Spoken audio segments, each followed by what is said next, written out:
Sweat clung to Kiana Brooks's neck as she stepped from the Detroit diner, texting under the sticky July sky. Officer Vince Carver loomed, barking about loitering, then slammed her against the wall. She snapped back, and his fist cracked her, jaw, blood splattering. Marcus Tate, her father, emerged from the shadows, badge gleaming, new chief of police. Carver froze as Marcus cuffed him, but sirens wailed, his cronies rolling up, smirking. Kiana clutched her face, dazed. What would...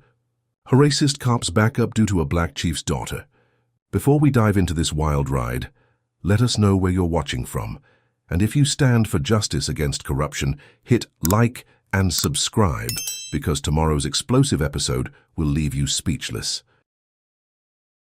Kiana Brooks pressed a trembling hand to her throbbing jaw, blood slick between her fingers, as the humid Detroit night pulsed around her, the diner's neon sign flickering like a dying heartbeat.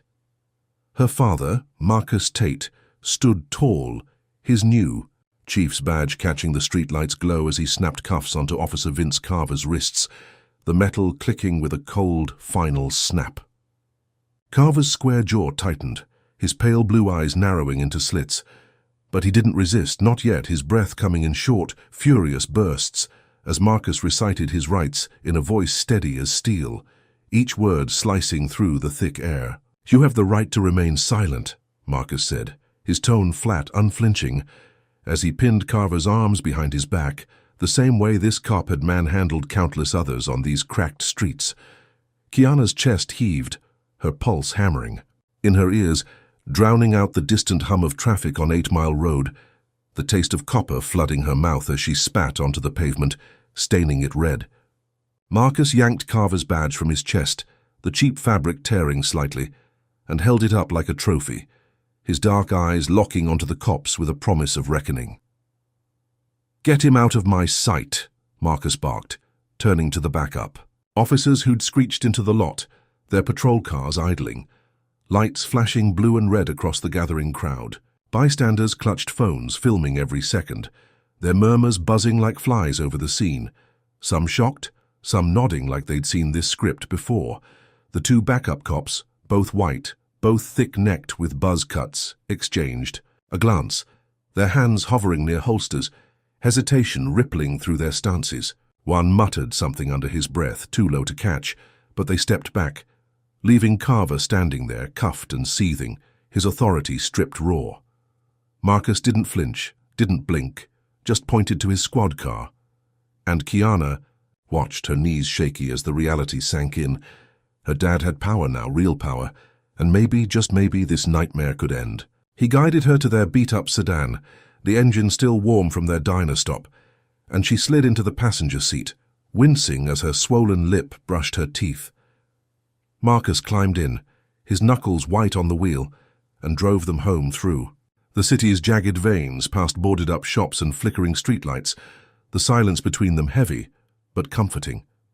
"You're safe now," he said finally, his voice softening as they pulled into their driveway, a modest 2-story house on a street where weeds poked through every crack. Kiana nodded, her breath steadying, the ache in her face dulling to a throb, as she leaned against the window, letting the cool glass soothe her skin. She believed him, felt the weight lift just enough to imagine sleep, justice, a tomorrow where Carver's fist was just a bad memory. Inside, she kicked off her sneakers, the linoleum cool under her socks, and climbed the stairs to her room, collapsing onto her bed with her phone still buzzing from the video uploads, the world starting to see what happened. Marcus locked the doors, checked the windows, his routine sharper tonight, and she let herself drift, thinking it was over, that her dad's badge could shield them from the storm. Hours later, deep in the velvet black of 3 in the morning, a screech tore her awake, sharp and grating like nails on glass. She bolted upright, heart slamming against her ribs, the room pitch dark except for the faint glow of her phone screen, now silent. Footsteps thudded downstairs, Marcus's voice a low growl as he grabbed his gun from the nightstand, and Kiana stumbled to her window, peeling back the curtain with shaking fingers. Outside, 3 shadows moved fast across the lawn, hoods up, their breath fogging in the night chill as they slashed the sedan's tires, the rubber hissing flat in seconds.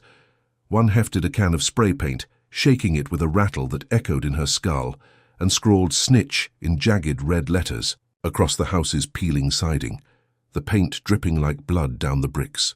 Kiana's stomach lurched, bile rising as she pressed a hand to her mouth, the words searing into her vision, a mark that screamed they weren't done, that Carver wasn't done. The third figure, taller, broader, swung something heavy, a brick, maybe, and hurled it through her bedroom window, the glass exploding inward in a shower of shards that glittered like ice on her floor. She screamed, ducking as the brick thudded against her wall, cracking the plaster. And Marcus burst in, gun raised, his shoulder slamming the door wide as he scanned the dark. "Get down," he snapped, pulling her to the floor, her knees scraping the carpet as glass crunched under his boots. The shadows scattered, melting into the night as a pickup truck roared to life down the street, tires squealing on asphalt, leaving only the stench of gasoline and paint fumes hanging in the air. Kiana's breath came in ragged gasps, her hands trembling as she clutched Marcus's arm, his shirt damp with sweat, his jaw clenched so tight she could hear his teeth grind. He stood, peering out the shattered window, the gun still in his grip, and she saw it in his eyes, the flicker of rage, the realization that this wasn't just a warning, it was a declaration. Carver's face flashed in her mind, his smirk from the diner lot, the way he'd frozen when Marcus showed the badge, and now this. This attack on their home, their sanctuary, proving he had reach allies, a venom that wouldn't stop at a single punch. Marcus turned to her, his voice low, steady despite the chaos. "I'll handle this," but she knew it was a lie, not because he wouldn't try, but because this was bigger than one man, bigger than a badge. She crawled to her bed, glass crunching, under her palms, and grabbed her phone, the screen lighting up with notifications, the video still spreading.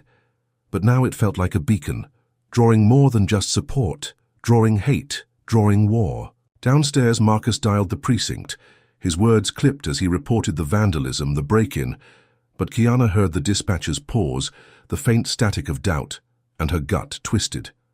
She pulled her knees to her chest, the brick lying inches away, its rough edge stained with dirt, a silent promise of worse to come.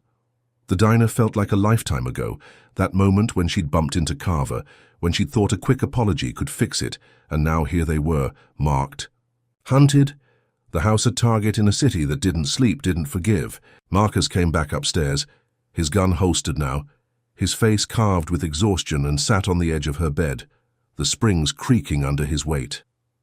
"They're sending a car," he said, but his eyes didn't meet hers, and she knew what he wouldn't say, that some of those cops, the ones coming to help, might have held the paint can, might have swung the brick.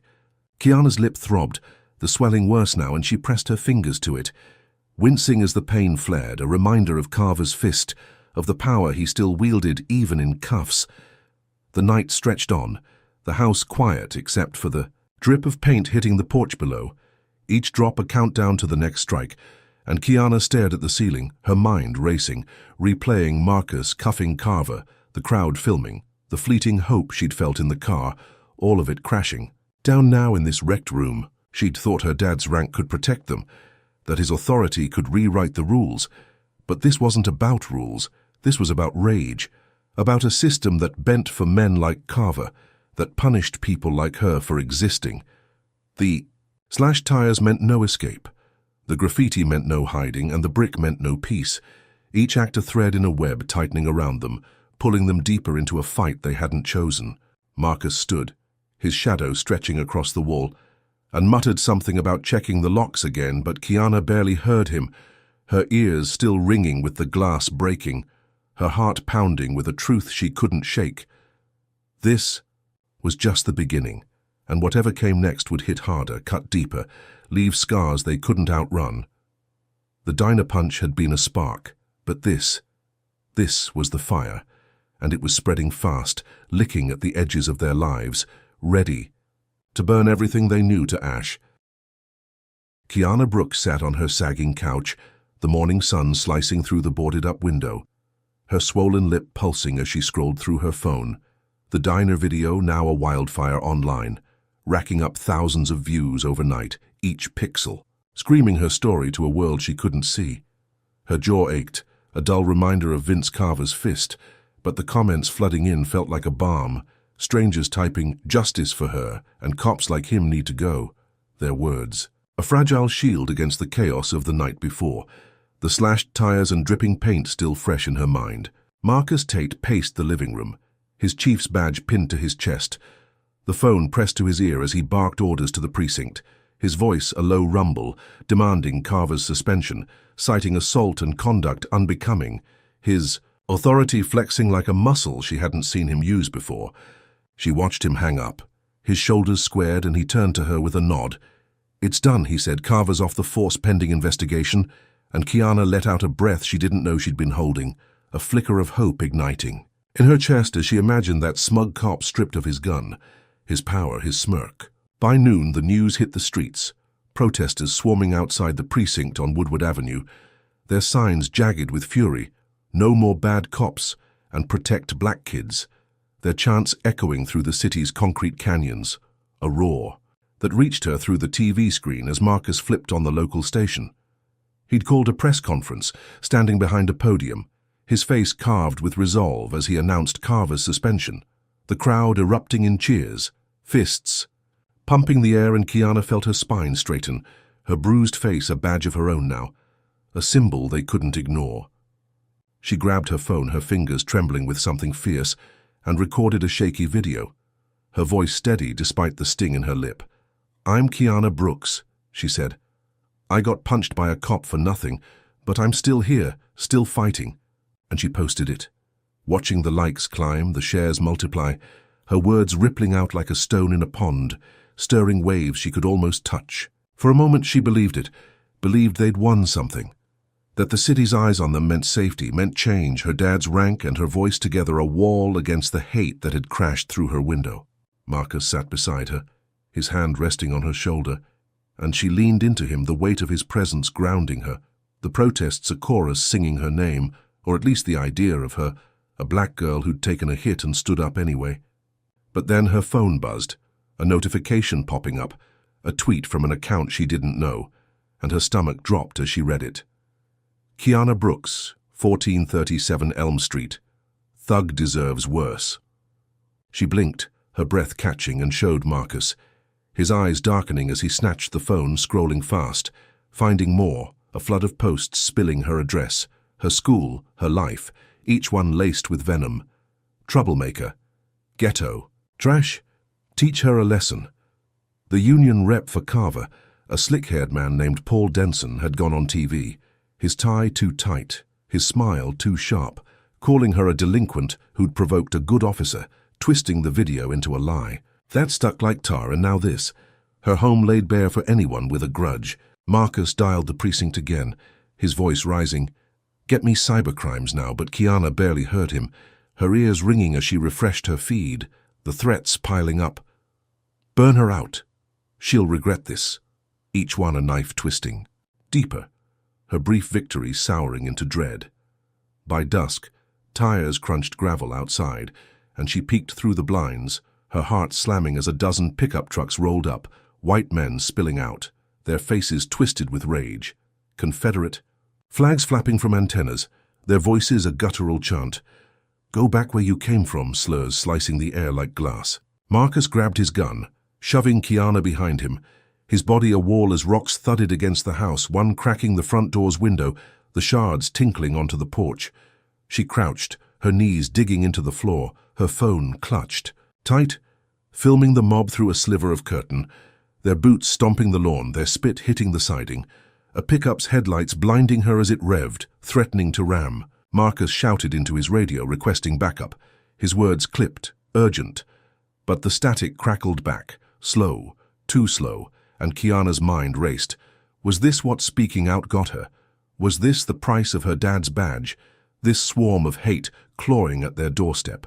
The crowd lingered, their shadows stretching long under the streetlights, and she heard a bottle shatter, smelled gasoline, her pulse spiking as she imagined flames, her home, her life, all ash by morning. Backup finally screeched in, lights flashing and the mob scattered, engines roaring into the night, leaving tire tracks and broken glass. A battlefield where her house once stood quiet.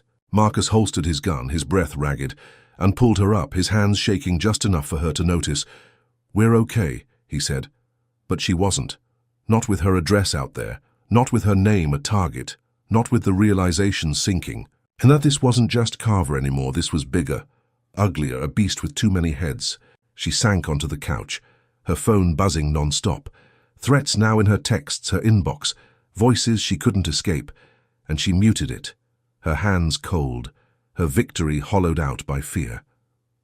Marcus stood by the window, watching the empty street, his jaw tight, and she knew he felt it too. The shift, the war they'd stumbled into, where every cheer from the protests came with a shadow, every step forward a trap. She'd thought the city's support could protect them, that her voice could shift the tide, but now, with rocks on her porch and hate in her notifications, she saw the truth. This wasn't a win. It was a spotlight, and it was burning them alive. Want to weigh in on this madness? Drop a number 1 in the comments if you think Kiana's courage deserves to win out. Hit like if you're raging at this injustice, and subscribe to see how she fights back, because the next twist will flip everything you expect. Could a courtroom stand a chance against a system this rotten, or will Kiana's next move just tighten the noose? Kiana Brooks sat rigid on a wooden bench in the Detroit courthouse, her bruised jaw clenched tight, the air thick with the smell of polished oak and stale coffee, as Marcus Tate stood beside her, his chief's badge glinting under the fluorescent lights. His voice steady as he handed the prosecutor a thick file, every page stamped with evidence of Vince Carver's assault, the diner video now a legal weapon aimed at the cop's heart. Her sneakers squeaked on the tile as she shifted, her stomach churning, the memory of that punch still raw, her lips scabbed over but aching every time she spoke. And now here she was, about to face him again, not in a parking lot, but in a room where justice was supposed to live. Marcus had pushed hard, meeting with the DA at dawn, his words clipped and urgent, demanding Carver's charge stick, and by midday, the judge, a wiry woman with grey streaks in her hair, banged her gavel, setting a trial date 3 weeks out, her eyes flicking to Kiana with something like pity before moving on. The hearing came fast, a blur of suits and whispers, and Kiana took the stand, her hands gripping the rail, her voice steady despite the tremor in her chest as she recounted the night. "I bumped into him. I said sorry. He hit me anyway." Each word, a brick laid against Carver, who sat at the defense table, his face blank but his eyes burning holes into her. A predator sizing up prey. The prosecutor played the video, the diner's grainy footage filling the room, her blood hitting the pavement in slow motion, gasps rippling through the gallery, and Kiana felt a surge, a belief that this could work, that the law might bend. For her just this once, that Marcus's rank and her truth could pin Carver to the wall. The judge nodded, her pen scratching notes, and ruled the charge stood. Assault on a minor, no bail reduction. And Kiana exhaled, her shoulders loosening as Marcus squeezed her hand, his calloused fingers warm against her cold skin. A silent, "We got this," that she clung to as they left the courtroom, the hallway buzzing with reporters shoving mics in her face, her dad's arm a shield as he pushed through. Back home, she sank into the couch, the boarded-up window a grim reminder of the night before, but the trial date felt like a lifeline, a chance to bury Carver, to make him pay, and she let herself imagine him in orange, his smirk gone, his power dust. Marcus cooked dinner, the sizzle of chicken filling the kitchen, and for a few hours the house felt almost normal, the threats muted, the rocks swept away, her phone quiet as she ignored the hate still simmering online. But then the mail came, a thick envelope with no return address, and Marcus ripped it open, his face hardening as he read, Carver's countersuit staring back in bold print, defamation, emotional distress, $10 million, claiming Kiana. Provoked him, slandered him, ruined his life with her lies. She snatched the papers, her eyes scanning the words, her pulse spiking as she saw the twist, a fake police report tucked inside, dated last year, alleging she'd shoplifted from a corner store, complete with a blurry photo that wasn't her but close enough to fool a stranger. A lie so smooth it could have been real. Marcus cursed under his breath, slamming the counter, his voice a growl. This is bullshit, but Kiana's mind spun. How did they fake this? Who wrote it? And why did it feel like the walls were closing in again? Before they could call a lawyer, tires screeched outside, and blue lights flooded the living room. A battering ram splintering the front door as cops in tactical gear stormed in, shouting, "Hands up now!" their boots pounding the floor, guns drawn, faces she didn't recognize, but knew were Carver's kind. Marcus stood, palms raised, yelling, "I'm the chief, stand down," but they ignored him, shoving him against the wall, his badge meaningless as they tore through the house, flipping cushions, smashing lamps, their radios crackling with static. Kiana froze, her heart slamming. What's happening? Why are they here? Until one cop, a lanky guy with a buzz cut, yanked open her dresser and pulled out a baggie, white powder glinting inside, his grin sharp as he held it up. "Gotcha." And she knew it wasn't hers, knew it was planted, but her voice caught stuck in her throat as they cuffed her, the steel biting her wrists. Marcus roared, lunging at the cop, but two more tackled him, pinning him to the carpet. His face pressed into the fibers as he shouted, "You're framing her, you bastards!" And Kiana's legs buckled, the room spinning as they dragged her outside, the night air slapping her face, neighbors peering from porches, phones out, filming again, but not to help, just to watch. The lanky cop read her rights, his voice dripping with glee, possession with intent to distribute, and she shook her head. No, no, no. But they shoved her into a patrol car, the door slamming shut, the sound final, deafening. Marcus broke free, staggering to the curb, his shirt torn, blood trickling from his nose, but the car peeled away.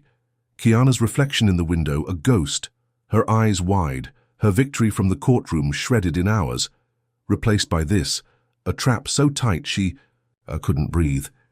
The precinct loomed, a grey slab against the skyline, and they hauled her inside, fingerprinting her, the ink staining her hands as Carver's countersuit echoed in her head, his lawyer's voice on the news that night claiming she was a criminal, a menace, the real threat, twisting her testimony into a noose. She sat in a holding cell, the concrete cold against her back, the baggie flashing in her mind, a lie she couldn't disprove, not yet, and she realized this wasn't just Carver fighting back.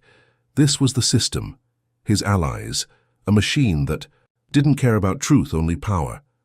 Marcus's face haunted her, his helpless rage as they took her, and she wondered if he could fix this, if his badge could cut through this web, or if it was too late, if the law she'd trusted had already turned on her, sharpened by the same hate that painted snitch on their house.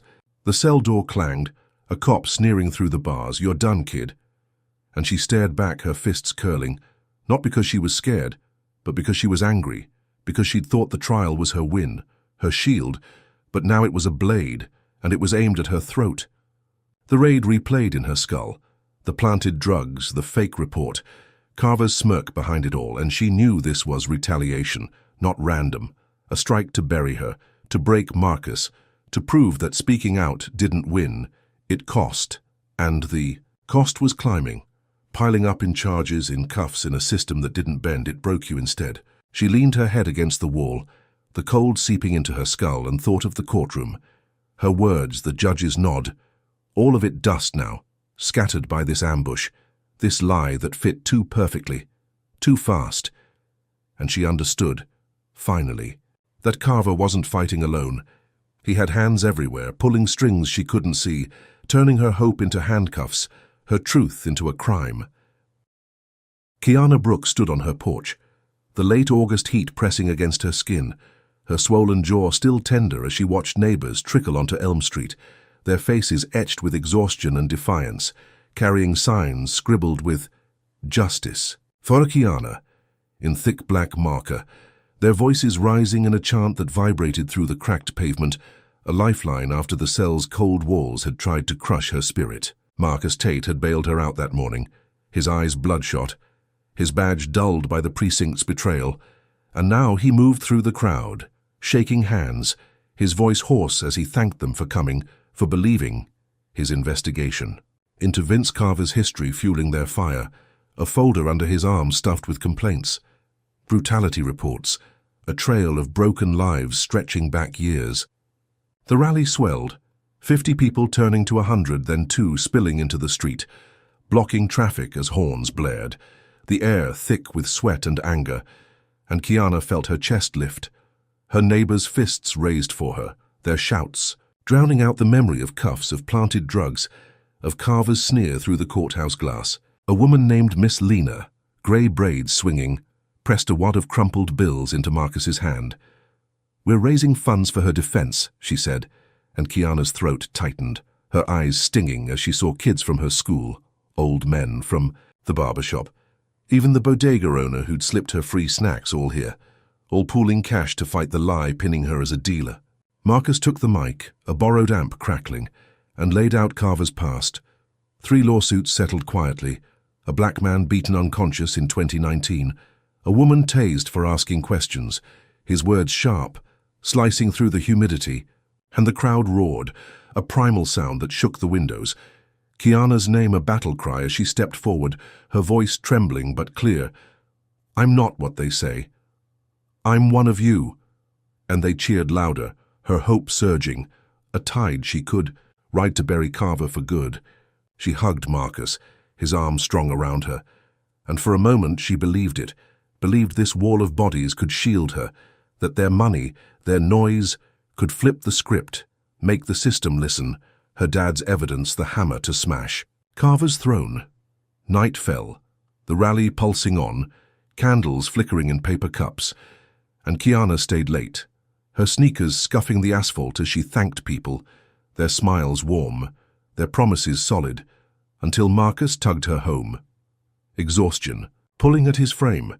"Let's rest," he said, and she nodded, the glow of unity clinging to her like a second skin. But at midnight, the air split, a roar like thunder ripping her from sleep, her eyes snapping open as orange light flooded her room, flames licking the street where the rally had stood, the crowd long gone now a target. She bolted to the window, her heart slamming, and saw it, a pickup truck peeling away, a Molotov cocktail arcing through the dark, smashing into the rally site, the wooden stage exploding into a fireball, screams piercing the night as stragglers scattered, their candles snuffed by chaos. Kiana's breath caught, her hands gripping the sill, splinters digging into her palms as she spotted figures in the blaze, shadows writhing, dozens hurt, maybe worse, the fire chewing through banners, through hope, through everything they'd built. Marcus burst in, gun drawn, his face ashen as he yanked her back. Get downstairs now, but she couldn't move. Her eyes locked on the inferno, the stench of gasoline seeping through the cracked glass, and then she heard it, a voice cutting through. The crackle, low and deliberate, Kiana, a masked figure in black whispering her name from the shadows before melting into the smoke, a ghost sent to haunt her. She stumbled after Marcus, her legs jelly, the stairs creaking as they hit the living room. The TV flickering on, news already live, a reporter's voice tight, local rally firebombed, possible riot gone wrong, and Kiana's gut twisted, riot. They said not Carver, not his crew, the cops on screen shrugging, their badges glinting as they blamed the crowd, not the truck, not the bottle, not the man who'd punched her and now burned her world. Marcus dialed the precinct, his voice a snarl, "Send units, it's arson." But the line buzzed slow, indifferent, and Kiana sank to the floor, her hands shaking, the rally's cheers replaced by wails, sirens, the crack of burning wood, her name on that figure's lips, a knife in her ribs. She saw Miss Lena on the news, her arm bandaged, her face streaked with soot, and guilt clawed her. These people hurt for her, burned for her, and Carver's shadow loomed larger, his reach a fist that didn't need to swing to destroy. Marcus knelt beside her, his breath ragged. "We'll find them," he said. But she barely heard, her mind replaying the fire, the whisper, the lie on TV, knowing this wasn't random. This was retaliation, a strike to scatter her allies, to prove her voice. Cost blood. The street smoldered, embers drifting like fireflies, and she realized the rally hadn't saved her. It had painted a bullseye, her community's strength a fuse, Carver lit with glee, his war scaling up, from rocks to flames, from threats to carnage, and she wondered how many more would fall before this ended. How deep did his hate run? Ready to sound off on this insanity? Drop a number 1 in the comments if you think Carver's gone too far to be stopped. Smash that like if this firebombing's got you furious, and hit subscribe to catch the next blow, because this fight's only getting hotter. What happens when Kiana finds proof to nail him, but the cost cuts even deeper? Kiana Brooks hunched over her cracked phone screen in the dim glow of her bedroom, the August night pressing hot and heavy against the boarded-up window, her bruised jaw throbbing as she replayed the diner video for the 100th time. Her blood. On the pavement, a silent scream she couldn't unsee. But something nagged at her. A flicker in the corner she'd missed before. A shadow that didn't fit. She zoomed in, her breath catching as she spotted it. A tiny lens tucked above the diner's door. A second camera, hidden, recording everything. And her pulse spiked, her fingers trembling as she grabbed her sneakers, slipping out past Marcus. Tate, who slept fitfully on the couch, his gun within reach after the firebombing's chaos. She sprinted through Detroit's shadowed streets, the air thick with ash from the rally's ruins, her heart pounding as she reached the diner, its neon sign dark, the lot empty except for the ghosts of that night, and she jimmied the back door. With a hairpin, her hands steady despite the adrenaline, the lock clicking open as she slipped inside. The place smelled of grease and stale coffee, the counter sticky under her palms as she climbed a stool, stretching to pry the camera loose. Its wires dangling like veins, a black box that held her truth, her ticket to bury Vince Carver once and for all. She raced home, her sneakers slapping pavement, and burst into the living room, shaking Marcus awake. His eyes bleary but sharpening fast as she thrust the device at him, found this. It saw everything, her voice a rush, and he plugged it into his laptop, the screen flickering to life with new footage crystal clear, Carver's fist swinging, her body crumpling, no angle to twist, no lie to spin. Marcus's jaw tightened, his fingers flying as he copied the file, his voice low. This changes it all, and by dawn, he stormed the precinct, slamming the evidence on the DA's desk, his badge a battering ram as he demanded action, his words sharp. Revoke his bail now, this proves it beyond doubt.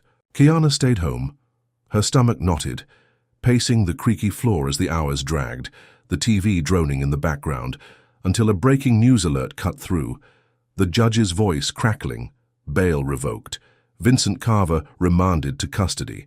And she collapsed onto the couch, a laugh bubbling up, raw and jagged, her hands shaking as she texted Tasha, her best friend, "We got him. He's locked up." The words a victory hymn she hadn't dared sing since the punch. Marcus returned, his face carved with grim triumph, and they hugged, his arms tight, her cheek pressed to his chest, the weight of weeks lifting just enough to breathe, to believe Carver's cage could hold him, that this new angle, this undeniable proof, could snap the chains of his influence. She pictured him in a cell, his smirk gone, his allies scrambling, and for a fleeting afternoon the house felt safe, the threats muted, the fire's echo fading as she blasted music, dancing with Marcus in the kitchen, a rare lightness breaking through the gloom. But dusk brought a knock, sharp and urgent, and Kiana opened the door expecting a neighbor, only to find a note taped there, no one in sight, her name scrawled in red ink, "Drop the case or she's dead." And her blood froze. Her eyes darting to the street, empty but alive with menace. She called Tasha, her phone ringing unanswered, once, twice, 10 times, her gut twisting as Marcus grabbed his keys. "We'll find her." His voice tight, but Kiana knew, felt it in her bones.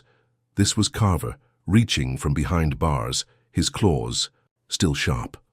They drove to Tasha's apartment, the door ajar, furniture smashed, blood streaking the floor, and Kiana's knees buckled, a scream clawing her throat as Marcus searched, finding nothing but silence, the air sour with violence. Hours later, a call, anonymous, raspy.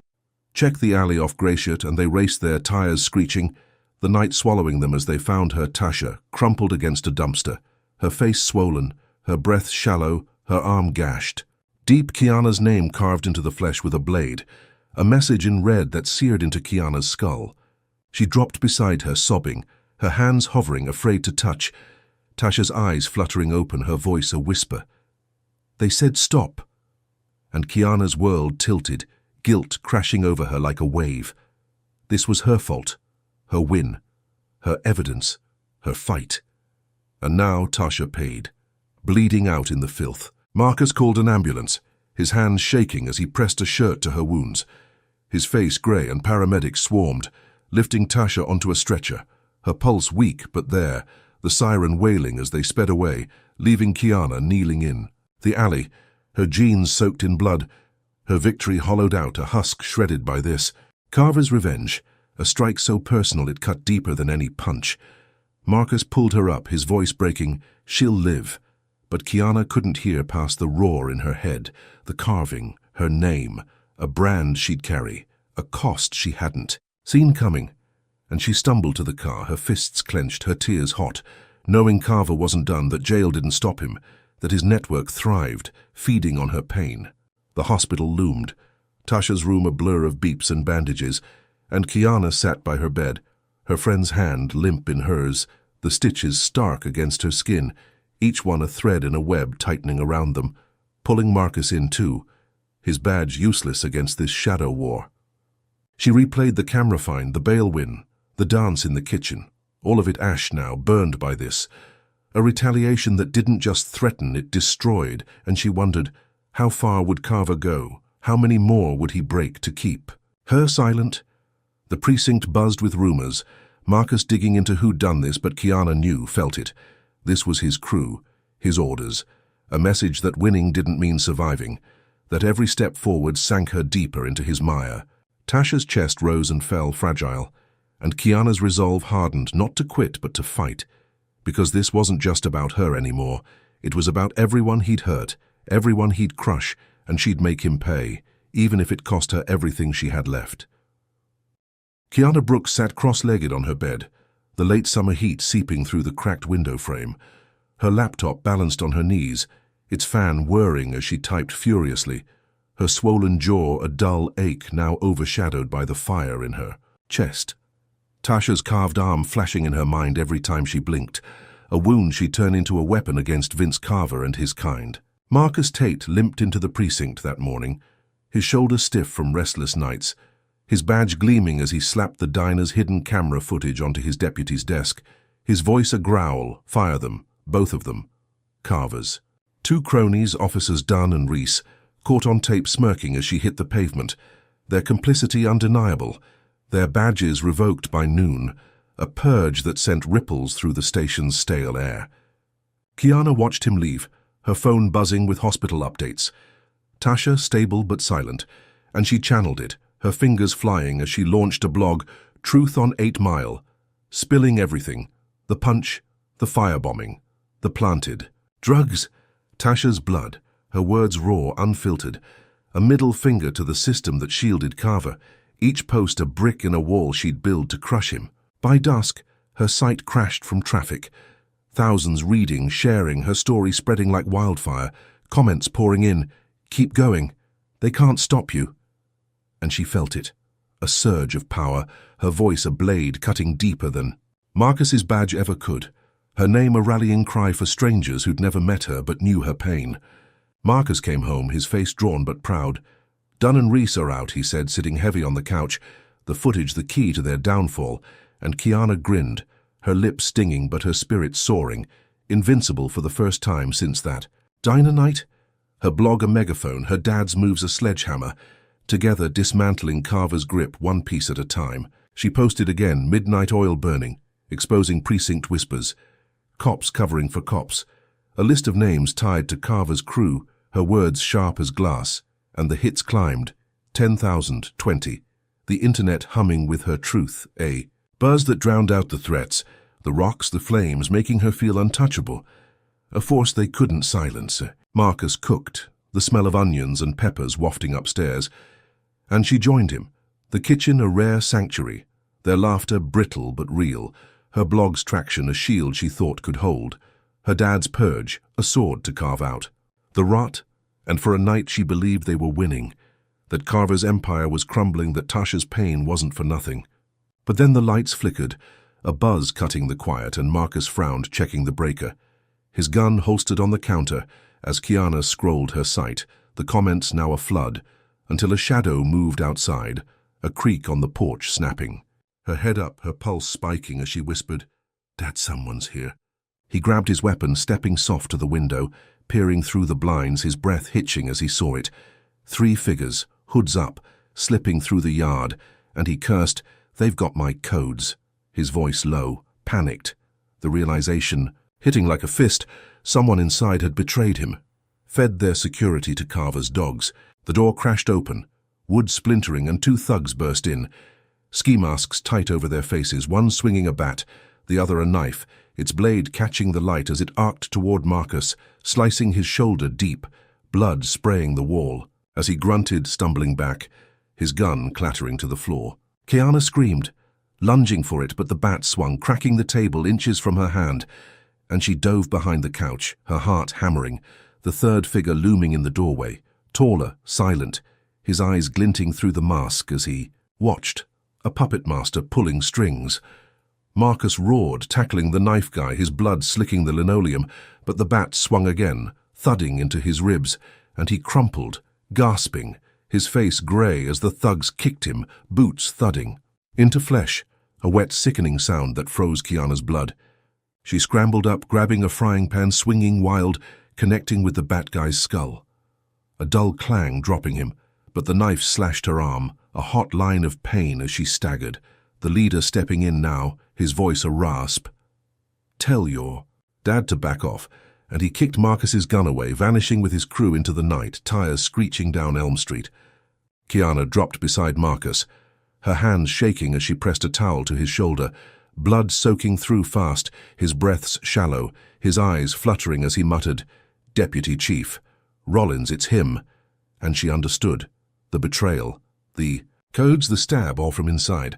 Carver's mentor pulling levers she couldn't reach. She dialed 911, her voice cracking. "He's bleeding out, hurry!" And the operator droned, slow, too slow, as she held him, his weight slumping against her, the blog's triumph a ghost now, her invincibility shredded by this, a strike that didn't just hurt, it gutted, turning their home into a slaughterhouse. Sirens wailed, distant, and she rocked Marcus, her arm dripping red, her mind racing.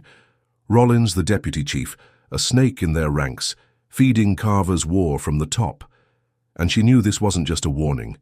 It was a promise, a vow to break them, to prove her words cost more than she could pay.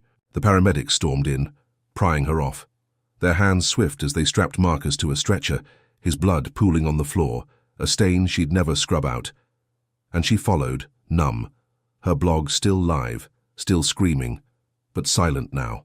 In her head, drowned by his gasps, by the truth that winning meant losing, that Carver's reach didn't stop at bars. It thrived in shadows she couldn't light. Time to weigh in on this chaos? Drop a number 1 in the comments. If you think Marcus can still turn this around, smash like if this betrayal's got you boiling, and hit subscribe to see their next stand, because this fight's hitting harder than ever. Will Kiana's voice rise louder, or will Carver's shadows choke it out for good? Kiana Brooks hunched over her laptop in the hospital waiting room, the antiseptic stench stinging her nose, her bandaged arm throbbing as she refreshed her blog, Truth on 8 Mile. Now a blazing torch online, its latest post about Deputy Chief Rollins's betrayal racking up hits, her words spilling blood and ink, as Marcus Tate lay in a bed down the hall, stitched up, his shoulder wrapped tight, his breathing steady, but weak after the knife tore through him. Her screen flashed, a news alert popping up, CNN picking up her story. Detroit teens fight against corrupt cop goes viral, the headline bold, her name in lights, and she froze, her swollen jaw pulsing as the TV overhead blared, a reporter's voice cutting through the hum. Kiana Brooks's blog exposing police corruption has sparked outrage, and she glanced at the waiting room's cracked clock, 3 days since the attack, 3 days of her truth spreading, a wildfire she couldn't control. Marcus stirred awake that afternoon, his eyes glassy but fierce, and she sat by him, her hand on his, the beeping monitors a steady pulse as he rasped, "We're ending this," his vow a rock she clung to, his recovery slow but his will iron, the stab wound a scar he'd wear to war. By dusk, her blog hit national airwaves, MSNBC replaying the diner footage, pundits dissecting Carver's crew, her posts quoted verbatim, and Detroit streets erupted, protests swelling outside the precinct, hundreds, then thousands, there. Signs jagged, fire Rollins, jail Carver, their chants a thunder rolling through the city's bones, shaking the hospital windows as Kiana watched from Marcus's room, her chest swelling, the spotlight her armor she thought could hold. Nurses whispered, their glances sharp, and a doctor warned Marcus, "Stay low, it's getting wild out there," but he smirked. "Good, let it burn." And Kiana nodded, Her blog's surge a lifeline, the protests a fist, together pounding Carver's walls. Her dad's resolve a flame reigniting her own. And she posted again, detailing the firebombing, Tasha's carving, the home invasion, each word a grenade, the hits climbing past 50,000, the nation's eyes on them now, a shield she believed could protect them. Marcus gripped her hand, his voice gravel. They can't ignore this, and she agreed. The media's glare a spotlight Carver couldn't dodge, his trial looming, his cronies exposed, and for a night she slept by his bedside, the chair hard, but her dreams soft, victory close enough to taste, the protests a chorus singing their fight, a tide she thought could sweep the rot away.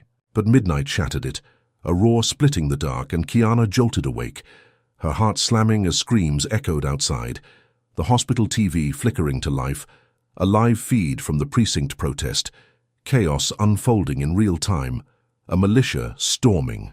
The crowd, camo-clad men with rifles and Molotov cocktails, their faces masked, their boots stomping as they targeted her name, signs with Kiana Lies torched in the street, flames licking the asphalt where her supporters stood.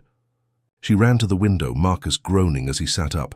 "What's happening?" His voice thick, and she pointed, her breath fogging the glass. "They're here for me." The militia hurling bottles, glass shattering, fire blooming, protesters scattering. As smoke choked the night, their chants turning to wails, a war zone birthed from her words. Kiana's knees shook, her eyes locked on a figure tossing a Molotov, its arc perfect, exploding near a woman she recognized from the rally, Miss Lena. Her scream piercing the feed as she fell, burned, and Kiana's stomach lurched, guilt clawing. Her roar, this was Carver, his reach a hydra striking from jail. His allies a militia now, not just thugs, a force with firepower she couldn't match. She ducked as something whizzed past the window, a crack splitting the air, and pain seared her arm. A bullet grazing her flesh, blood welling fast as she hit the floor. Marcus shouting, "Get down!" His hand fumbling for his phone, dialing 911, his voice a snarl, sniper precinct protest now. But the line buzzed, static mocking them as glass rained, the shot from a rooftop across the street, a shadow vanishing into the dark. Kiana pressed her good hand to the wound, her breath ragged, the hospital shaking with distant blasts, the TV showing cops rushing in, too late, the militia melting away, their attack a hit and run, precise, lethal, and the reporter's voice. Trembled, shooter lost in the chaos, no arrests, leaving Kiana's blood on the tile, her spotlight a target now, not a shield. Marcus crawled to her, his stitches straining, his face pale as he tore his gown, wrapping her arm, his hands shaking. "We're okay," he lied. But she saw the truth. The protests hadn't saved them. They'd painted a bullseye, her blog, a beacon. For this, a mob with guns and fire. Carver's war scaling up. From knives to snipers, from threats to executions. She leaned against him, the greys burning, her mind racing. How did they know we're here? Who tipped them? And Marcus's eyes darkened. "Rollins," he muttered, the deputy chief's shadow looming, his betrayal a thread in this tapestry of hate, pulling strings she couldn't cut. The hospital locked down, cops flooding in, their faces blank, useless, and Kiana stared at the TV. The protest a graveyard now, bodies on stretchers, signs smoldering, her name a curse on the militia's lips. And she realized fame didn't protect. It exposed, it invited this, a violence she couldn't outrun. Marcus gripped her shoulder, his voice steel, "We fight harder." But she barely heard, her ears ringing with the shot, her blood a stain on their story, the media surge a double-edged blade, cutting them deeper with every cheer, every share. And, she wondered, how many more would bleed for her voice? How far would Carver's ghost stretch to silence her? The night stretched on, the hospital buzzing, her arm bandaged now, but the pain lingered. A reminder that winning meant surviving, and surviving meant facing this, a mob that didn't flinch, a system that didn't bend, a war that didn't end with a trial, but with blood, hers, Marcus's, anyone's, as long as Carver's will thrived.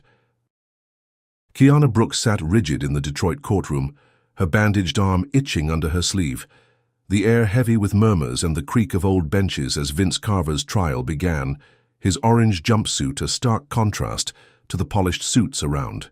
Him, his pale eyes flicking to her with a predator's calm, a smirk twitching his lips despite the cuffs, while Marcus Tate loomed beside her, his shoulder stiff from the stab wound, his chief's badge a quiet threat as he scanned the gallery, the weight of weeks pressing into his bones. The prosecutor called her to the stand, her sneakers scuffing the floor, her swollen jaw a faded ache now, but her voice steady as she faced the jury, 12 faces staring, some soft, some hard. And she spoke. "He punched me for nothing. I had a receipt." He didn't care. Her words a hammer, the diner footage playing again, her blood on the screen. A silent roar, gasps rippling through the room as she pointed at Carver. That's him. That's what he did. And she felt their eyes shift. The jury leaning in, her truth sinking deep, a tide she could steer. Marcus took the stand next, his voice gravel, laying out Rollins's betrayal. The deputy chief's ties to Carver, phone logs, payments, a secret meeting caught on precinct security. His evidence a blade slicing through the defense's flimsy. Wall and the gallery buzzed, reporters scribbling. The judge's gavel banging for order as Rollins's name echoed. A traitor exposed, his resignation forced that afternoon. A win carved from the rot. Kiana watched Carver's smirk falter, just for a second, and her chest swelled. The jury nodding, whispering, her testimony a rope tightening around his neck. Marcus's proof a knot they couldn't untie. And she believed it. Believed the courtroom could hold him. That justice wasn't just a word. That this time they'd win, bury him in a cell where his reach couldn't touch her. The prosecution rested, the room electric, and she squeezed Marcus's hand. His calluses rough against her skin, a silent, "We did it," as they left. The hallway thick with cameras. Her blog's fame a spotlight now, the nation watching, waiting. Her voice a wave crashing over Carver's lies, and she let herself hope. Let herself think the system might bend just once for her, for Tasha, for the burned rally, for the blood on their floor. Back home she scrolled her site. Truth on 8 Mile, the hits past 100,000, comments flooding, "Lock him up, you're a hero." And she smiled, her lips stinging but her spirit high. The trial's first day a brick, in a wall she'd built to crush him. Marcus's vow from the hospital echoing, "We fight harder." And she felt it, felt the jury's eyes, felt the tide turning, a victory she could taste. But then the gavel fell again, day 2. A murmur cutting the air as the judge, a paunchy man with a silver moustache, cleared his throat, his voice dry. Mistrial, technicality, evidence mishandled, and Kiana's stomach dropped, her breath catching. As the room spun, Marcus gripping the bench, his voice a snarl, but the judge waved him off. A chain of custody error, the camera footage tainted, inadmissible, a lie so thin she could scream, yet it stuck, Carver's lawyer grinning, a shark-smelling blood, the jury dismissed, their nods erased, her testimony dust. She stumbled out, Marcus's arm around her, his face grey, they bribed him. He muttered, "Rollins's shadow, the union's cash, a fix she couldn't fight," and the courthouse steps swarmed with reporters, Carver free again, his smirk back. His eyes on her, a promise of worse, and she felt the ground crack. Her win stolen, the system a fist slamming her down, not bending but breaking her instead. Hours later, her phone buzzed, a call from school, her principal's voice tight. "Kiana, you're expelled, safety concerns, effective immediately." And she laughed, bitter, hollow. What safety? What concerns? Until he faxed the letter, doctored. Threats? Emails claiming she'd bring violence, planted by Carver's crew. Rollins's hand, a noose tightening. Her future shredded in a day. Her education gone. Her voice a liability they'd silence any way they could. Marcus punched the wall, plaster crumbling. His blood from the stab wound barely healed, and now this. His daughter's life gutted. The trial a mirage. The judge's robe a mask for corruption. And Kiana sank to the couch, her laptop open, her blog still live but useless. The mistrial trending, truth on 8 Mile, mocked by trolls. Carver's allies spinning her as the villain, the expelled thug, the liar who cost a good cop his freedom. She stared at the expulsion letter, ink smudged from her tears, and saw Tasha's carved arm, the rally's flames, Marcus's blood, all for this. A system that didn't flinch, that paid to protect its own, that turned her stand into a fall.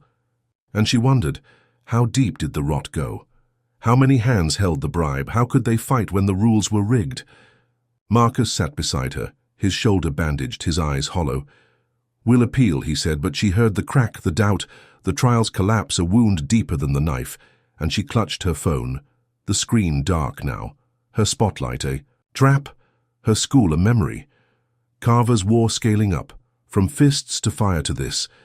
A sabotage that didn't just threaten, it erased, leaving her nothing but rage, a spark she'd nurse.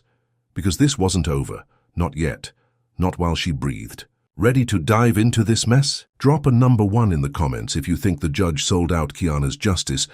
Hit like if this twist has you fuming, and smash subscribe to catch her next move, because this fight's far from done. Can Kiana and Marcus claw back from this abyss, or will Carver's web bury them deeper still?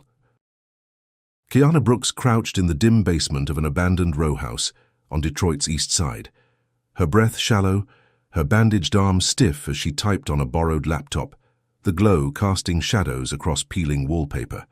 Her expulsion letter, crumpled beside her. Marcus Tate hunched nearby. His shoulder wound a dull throb under fresh gauze, his chief's badge tucked away as they went underground, fugitives in their own city after the mistrial gutted their fight.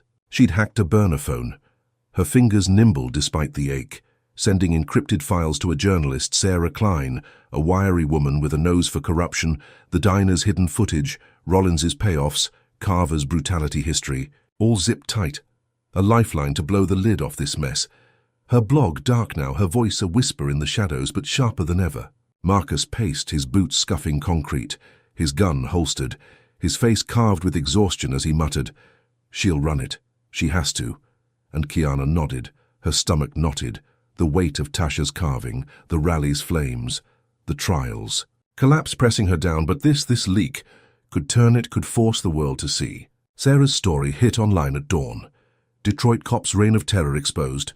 The evidence splashed across every screen, the footage untainted here, Rollins's money trail a neon sign, and Kiana's phone buzzed with alerts, outrage exploding. Protests reigniting outside the precinct, tires screeching as crowds swarmed. Her name a chant again, not a curse, a spark she'd lit from this hole. Marcus cracked a rare smile, his eyes glinting. They're listening, and by noon feds swooped in. Carver rearrested in his cell. No technicality to save him now. His orange jumpsuit dragged through the precinct doors, cameras flashing, his smirk gone, his eyes darting. A rat caught in a trap Kiana built. She leaned against the damp wall, her chest heaving. "We outsmarted them," she said, her voice a rasp. Marcus nodding, his hand on her shoulder. "We're back in this." And for a moment, the basement felt like a fortress, their leak a sword, the system bending under the weight of truth. Carver's cage slamming shut, a wind she could feel in her bones. They toasted with stale water, the air thick with mildew. Her arms graze, a badge of survival, his stab wound a testament to their grit, and she let herself believe it, believe the feds could hold him, that Sarah's ink could shield them, that going dark had flipped the game, outwitted the beast that framed her, burned her, broke her school. But then the TV flickered, a dusty set in the corner buzzing to life, breaking news cutting the quiet, bank robbery downtown, suspect ID found. And Kiana's blood froze, her face on the screen, a grainy shot from her blog, her ID card. Flashing, recovered at the scene, a lie so bold it choked her. Marcus cursing, what the hell, as the anchor droned. Kiana Brooks, expelled teen, now wanted, armed and dangerous. And she stumbled back, her mind reeling. How? When? Who? The basement. Spinning as sirens wailed outside, closer, too close. Marcus grabbed her, his voice sharp. "We're made, move." But before they could bolt, the door exploded inward. SWAT pouring through, black gear gleaming, rifles raised, freeze, hands up. Their shouts a wall of sound as Kiana dropped, her knees hitting concrete, Marcus lunging to shield her, his leg buckling as a baton cracked his shin, blood welling fast, a shot ringing out, grazing his thigh, his grunt echoing as he fell, his gun useless against this tide. She screamed, "Stop, it's not me!" But they cuffed her, steel biting her wrists, dragging her up as Marcus bled. His eyes wild. "You're framing her, you bastards!" And the lead cop, a square-jawed man with Carver's sneer, smirked. Evidence. "Don't lie, kid." Hauling her outside the street a circus, news vans swarming, choppers thumping overhead, her face live on every channel. Fugitive teen caught after robbery. A script she didn't write. A stage she didn't set. The bank job. A phantom heist, cash gone, guards bruised, her ID planted. A masterpiece of Carver's crew, his allies in the shadows, turning her leak into a noose, her fight into a felony. And she saw it. The genius, the cruelty, outsmarting. Her outsmarting, flipping her win into a fall that shook the nation. Marcus writhed on the ground, SWAT pinning him, his blood pooling. His badge a joke now as they dragged her to a van, the door slamming, the dark swallowing her, her breath ragged, her mind racing. How did they plant it? Who sold us out? The journalist, the feds, Rollins' ghost, someone deeper than she'd dug. The precinct loomed, a fortress of lies, and they shoved her inside, cameras flashing. Her face the villains now, the robber, the thug, the nation's outrage flipping fast, her blog a memory, her truth a myth, Carver's arrest a footnote as she became the story, the hunted, the damned. She sat in a cell, her cuffs clanking, Marcus somewhere bleeding, the TV blaring outside. Chief's daughter turns criminal, and she laughed, bitter, broken. The leak had worked, Carver was caged, but this frame, this raid, this blood, was the cost. A retaliation that didn't just strike, it rewrote her, erased her, turned her underground fight into a public execution. The cell's cold seeped into her bones, her arms grazed pulsing, her expulsion a stepping stone to this, a fugitive branded by a heist she didn't pull, and she saw Carver's hand, his crew's reach. A web spun while he sat smug in jail, proving he didn't need freedom to win. Just puppets, just power, just hate. Marcus's face haunted her, his leg shot, his fight fading, and she wondered, could they climb out? Could they prove this? Or was this the end, the system's final? Checkmate. Her voice a whisper now, drowned by sirens, by lies, by a war she'd thought she could outrun. Kiana Brooks crouched in the attic of a crumbling safe house on Detroit's west side, her breath fogging in the chilly September air, her cuffed hands raw from the SWAT raid, her bandaged arm pulsing as she watched Marcus Tate limp beside her, his leg wrapped in a makeshift tourniquet, blood seeping through from the baton hit. His chief's badge hidden under a tattered jacket, their fugitive status a chain tighter than steel after the bank robbery frame turned her into America's villain. Sarah Klein, the journalist, had called that morning, her voice crackling through a burner phone. I've got feds on it, a probe's launching, Carver's network's cracking, and Kiana's chest flickered with hope, her fingers trembling as she clutched the device, her blog's leak now a federal hammer. Rollins's shadow under scrutiny, the nation's outrage twisting back toward truth, a lifeline she could almost touch.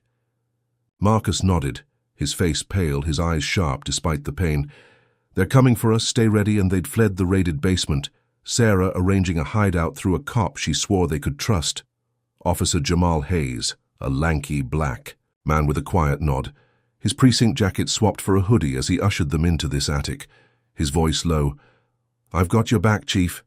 His gun holstered, his presence a shield after weeks of betrayal. Kiana sank against a dusty beam, her knees drawn up, the attic's slanted roof pressing low, cobwebs brushing her hair as she listened to Jamal's radio crackle, feds raiding precinct offices, seizing files, Carver's crew sweating, and she let herself believe it. Believe rescue was near, that Sarah's probe could lift this nightmare, clear her name, free Marcus from the blood, and lies piling up since that diner punch.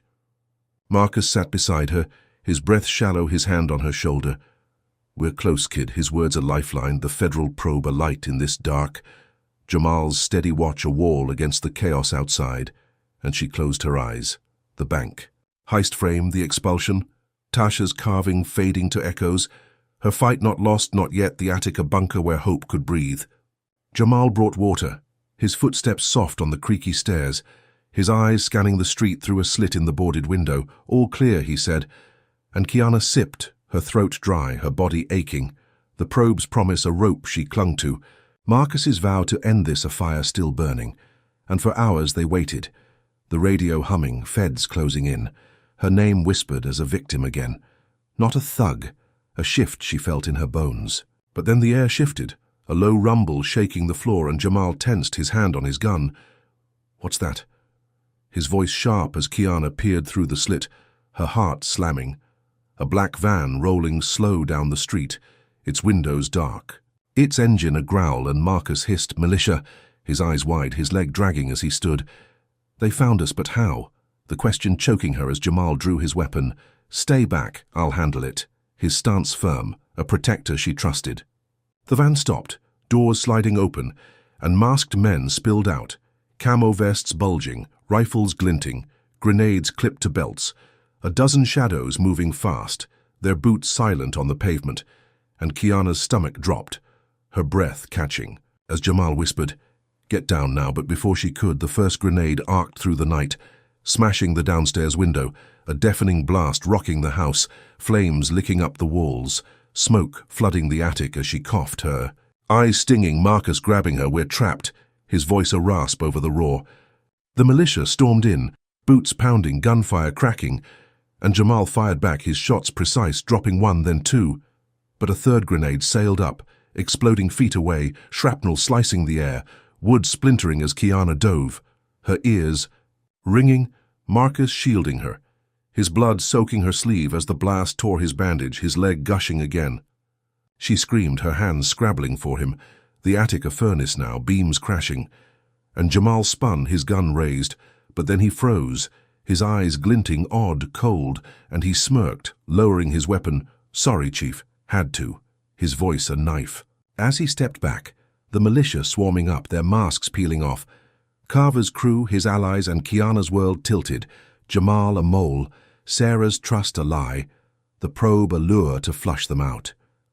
Marcus roared, lunging at him, but a rifle butt cracked his skull, dropping him limp, his blood pooling fast, and Kiana dragged him back, her arms burning, the militia circling, their leader barking, "Finish it!"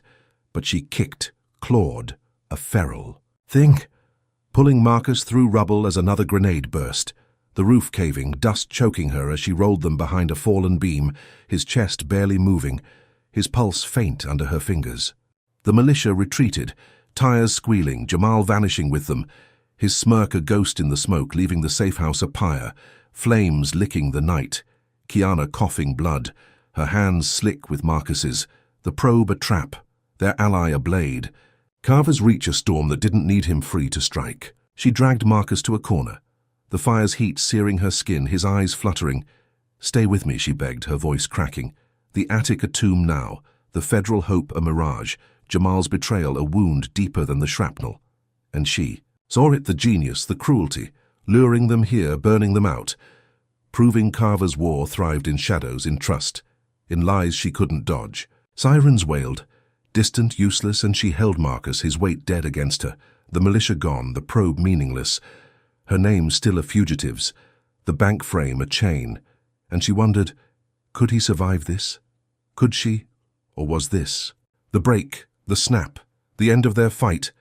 The flames roared, the roof groaned, and she clutched him tighter, her tears mixing with his blood, the safe house a grave, their hope ash, Carver's victory a silent laugh in the dark, a war that didn't end, that fed on her, on him, on every breath they dared to take. Kiana Brooks knelt in the smoldering wreckage of the safe house attic, her lungs burning with smoke, her bandaged arm slick with sweat as she cradled Marcus Tate, his blood soaking her jeans, his chest rising weak under her hands, the militia's grenade blast still ringing in her ears, Jamal's betrayal a fresh scar as she fished a cracked burner phone from her pocket, her fingers trembling but swift, hacking into Vince Carver's private line, a skill she'd honed in shadows since. The bank frame turned her fugitive. The screen flickered, her breath hitching as she breached his voicemail. A gold mine spilling out. Carver's voice rasping orders to his militia, dates, targets, payoffs. His ties to Rollins and a dozen others laid bare, a web she could shred. Her pulse spiking as she recorded it all, her mind sharp despite the chaos. This could end him, this could save us, a lifeline in the ash. Marcus groaned, his eyes fluttering. "Stay with me," she whispered, her voice raw, uploading the files to Sarah Klein, the journalist, her last thread to the outside, the Fed's probe faltering but not dead, and she dragged him to the attics. Hedge, the stairs a charred ruin, her arms screaming as she lowered him inch by inch to the floor below, his leg limp, his blood a trail she couldn't hide. Sirens wailed closer now, Firefighters bursting through, their hoses hissing as they pulled her and Marcus from the inferno, paramedics swarming, his pulse fading, her hands clinging as they strapped him to a stretcher, rushing him to an ambulance. The night a blur of red lights and shouts, her phone buzzing. Sarah's text, "Got it, it's live." And Kiana staggered, her knees buckling, hope flickering as she climbed in beside him, the hospital doors slamming open, his life hanging by a thread. By morning, Sarah's story broke, Carver's militia exposed, the hacked calls blasting across every network, his voice undeniable, his orders chilling, feds storming Detroit, agents in black vests raiding homes, precincts, warehouses, dozens cuffed, Rollins's cronies, militia grunts. A sweep that shook the city. Carver cornered in his cell, his smirk gone, his eyes darting as guards tightened his restraints, the nation watching.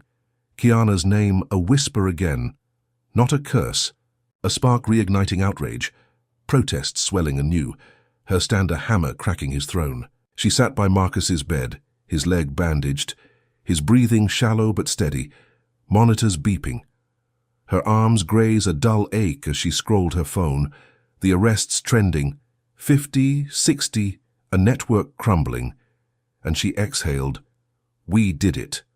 Her voice soft, Marcus's hand twitching in hers, his eyes closed but his fight alive, the militia's ambush a wound they'd survived, her hack a blade that cut deeper than their grenades. The hospital buzzed, nurses whispering, feds outside the door, their questions looming, but Kiana felt it. A dawn breaking, Carver's empire dismantled, his reach severed, the probe roaring back, Sarah's ink a shield she'd forged from ash. And she let herself believe it, believe they'd won, that this hospital room was a fortress, that Marcus would wake, that her name could heal, not just haunt.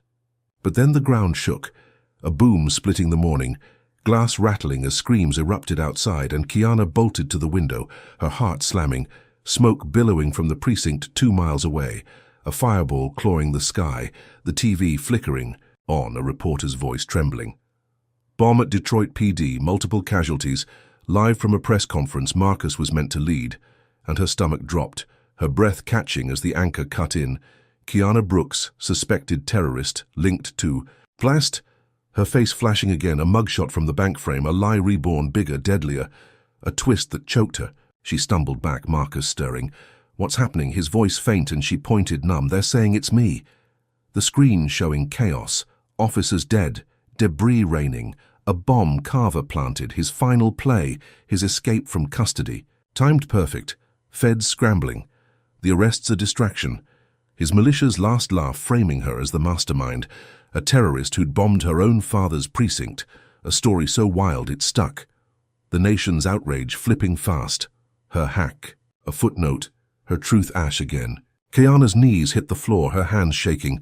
How did he do this? The hospital shaking with distant sirens, Marcus coughing, his eyes wide. He's out, he's free. His words a knife as she saw it, the genius, the cruelty. Carver slipping cuffs while his bomb burned, his allies pinning it on her. The feds too slow, the probe gutted. Her stand a spark he'd turned to a blaze that swallowed her whole. Nurses burst in, their faces pale, cops coming, "Get out," and Kiana grabbed Marcus's arm. "We have to move," but he couldn't. His leg useless, his blood fresh on the sheets. And she froze, alone now. The precinct a graveyard, her name a death sentence, the hospital a trap closing fast, feds banging the door, her phone dead, her victory a mirage, Carver's war scaling up, from grenades to bombs, from threats to annihilation, proving he didn't need bars to win, just chaos, just hate, just her. She stood, her legs jelly, Marcus whispering, "Run," his voice breaking, but she couldn't, not yet, the bombs echo in her skull. Officers dead because of her fight, her hack a trigger he'd flipped, and she saw his face, his smirk, free somewhere, laughing, the false dawn shattering. Her fortress a cage, the nation's eyes on her, not as a hero, but a monster, a terrorist branded by a blast she didn't set, a war she couldn't outrun. The door buckled, feds shouting, hands up, and she raised hers slow, her tears hot. Marcus's hand slipping from hers, the precinct's smoke a shroud over her life. Carver's victory a weight she couldn't lift. Not now, not here, not when. Every wind turned to ash. Every stand to a fall, every breath to a fight she'd thought she'd won but lost again. Deeper, darker, deadlier than ever. Kiana Brooks slipped through the shadows of a derelict warehouse on Detroit's riverfront, her breath a tight whisper in the crisp September night, her bandaged arm aching as she gripped a stolen Glock, its weight cold and foreign, her heart. A drumbeat after the precinct bombing turned her into a terrorist.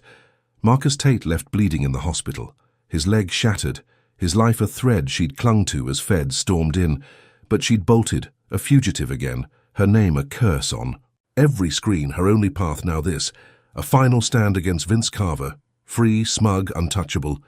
She'd tracked him here, hacking traffic cams with a burner laptop, her fingers raw, her mind razor-sharp, the precinct blast his masterstroke, his escape a taunt, and she'd found his voice in the static, a call to this hideout, a rotting shell of steel and rust, his militia's last bastion, her blog's truth buried under his lies, but not dead, not yet, not while she breathed. She crept through a busted window, glass crunching under her sneakers, her eyes adjusting to the dim, the air thick with oil and decay, her gun raised as she spotted him, Carver, alone, pacing by a table strewn with maps, his orange jumpsuit, swapped for black fatigues, his smirk a blade she'd carve out, his back to her, a predator too arrogant to look. She stepped closer, her shadow stretching, her voice low. "Turn around, asshole," and he froze, his shoulders tensing, then spun, his pale eyes glinting, a pistol in his hand. "Well, well," the little terrorist, his tone mock surprise, his grin widening. As she aimed, her finger steady. "You're done, Vince. I've got your calls, your plans, it's over." Her words a vow, the hacked files her ace, feds circling closer, her stand a spark he couldn't snuff. He laughed a dry rasp. "You think they'll believe you now?" And she nodded. "They will when you're dead," her grip tight, the standoff electric, his gun trained on her, hers on him, the warehouse a tomb holding its breath, her pulse roaring as she saw it, his calm, his edge, a trap she couldn't name. He stepped back, slow, deliberate. "You're too late, kid." And her stomach twisted, her eyes darting, a trap door creaking open behind him, Marcus stumbling up, bloodied, bound, his face grey, his leg dragging, alive, tortured, a pawn in Carver's game. And she gasped, "Dad!" Her voice breaking, his eyes meeting hers. "Run, Kiana," weak but fierce, a plea she couldn't heed. Carver chuckled, his gun shifting to Marcus. "Drop it or he's gone," and she hesitated, her Glock wavering, her mind racing. How did he get him? When? The hospital a blur, feds too slow, his allies too deep, and she saw it. The genius, the cruelty, luring her here using Marcus, flipping her fight into his win again, always, endlessly. She lowered her gun, slow, her breath hitching, let him go, her voice a plea. And Carver grinned, "Oh, I will, but first, a lesson." His tone ice as he kicked Marcus forward, his grunt echoing, blood dripping fresh from his leg, and Kiana lunged, her gun clattering, her hands grabbing him, pulling him close, his weight heavy, his pulse faint, her tears hot as she whispered, "I've got you," a lie she wanted true. Carver circled, his pistol loose. "You're predictable, Brooks," and she glared, her arms around Marcus. "You're a coward." Her words venom, his smirk faltering, feds closing in, sirens faint but rising, his time short, her stand tall. And he raised his gun, not at her, not at Marcus, but himself, the barrel kissing his temple. "You'll never win." His voice a hiss, and she froze. What? Her mind blank as he pulled the trigger, a crack splitting the air, his blood spraying the wall, his body crumpling. A suicide she couldn't process, a twist she couldn't dodge. Kiana stumbled back, Marcus slumping, her scream silent, her eyes locked on Carver's corpse, his smirk gone, his eyes blank, and she heard it, boots pounding, feds breaching, their shouts a wall, "Drop your weapon, hands up." And she turned, her Glock on the floor, Carver's blood on her hands, her prints on the gun he'd dropped, a frame perfect final, his last laugh, a suicide stage to bury her, evidence vanishing in the chaos, his allies melting away, her truth a ghost again. Marcus groaned, his hands fumbling, cutting his bonds with a shard of glass, his strength fading. "Go now." His voice a rasp, and she shook her head. "No, I won't." But he pushed her, his blood slick. "I'll clear you, I swear." And he staggered, up slipping through a back hatch, his limp a shadow in the dark. escaping as feds swarmed, their rifles on her hands rising slow, her face a mask, a bitter smirk curling her lips. Not fear, not defeat, but defiance. A spark they couldn't kill. They cuffed her, steel biting, her arms graze pulsing, her eyes on Carver's body. The warehouse a crime scene now, feds shouting, terrorist down, shooter secured, their words a script she knew, her prints the proof, his death her noose, a frame so tight it sang, Marcus gone, his vow a whisper she clung to. The nation watching, her name a death knell, Kiana Brooks, cop killer, bomb maker, monster, a lie carved in blood and steel, her blog's truth erased, her fight a myth, the city silent, complicit, watching her fall. They dragged her out, choppers thumping, lights blinding, her smirk holding as they shoved her into a van, the door slamming, the dark swallowing her mind replaying his shot, his grin, his trap, a suicide that won, a war that didn't end, just shifted. Marcus out there bleeding, swearing to fight, her in here caged, a scapegoat, a symbol. Her defiance a coal glowing in the ash, unbowed, unbroken, even as the cuffs tightened, even as the world turned away. The precinct smoldered miles off, officers dead. Her name the blame, Carver's escape a ghost, his death a checkmate, feds scrambling, evidence gone, Rollins' shadow laughing, her hacked files dust, her stand a spark snuffed by this, a twist. That rewrote her. Not hero, not victim, but villain. A girl who dared too much, paid too much, lost too much, and she smirked again, bitter, fierce, because he'd won the board, but not her soul, not Marcus's fight, not the war simmering in her veins. The van rolled, the city a blur, her cell waiting. A concrete box for a lie she didn't live, and she saw Tasha's carving, the rally's flames, Marcus's blood. All for this. A system that didn't bend, that broke her instead, that crowned. Carver king even in death, his hate a legacy she'd carry, a weight she'd turn because this wasn't over. Not while Marcus breathed, not while she burned, not while Detroit slept, blind to the rot she'd exposed, the rot that'd rise again, quieter, deadlier, waiting for her next move, her next spark, her next war. Kiana Brooks's journey teaches us the brutal cost of standing against systemic racism, a lesson carved in blood and betrayal. Her fight began with a single punch from Vince Carver, a racist cop, but spiraled into a war against a corrupt system that shielded him at every turn. Courage, we learn, isn't enough. It's a spark that can ignite both hope and havoc, as Kiana's defiance rallied a community, yet drew savage retaliation, firebombs, stabbings, bombings, each blow heavier than the last. The story reveals how power twists truth, framing her as a villain when she dared to expose it, showing that justice is a battlefield, not a guarantee, especially for a black teen in America. Resilience shines through her, though, a refusal to break even when the system did, her smirk in cuffs a testament to an unyielding spirit. Marcus's escape and vow to clear her name underscore that the fight outlives the fighter, a relay passed through sacrifice.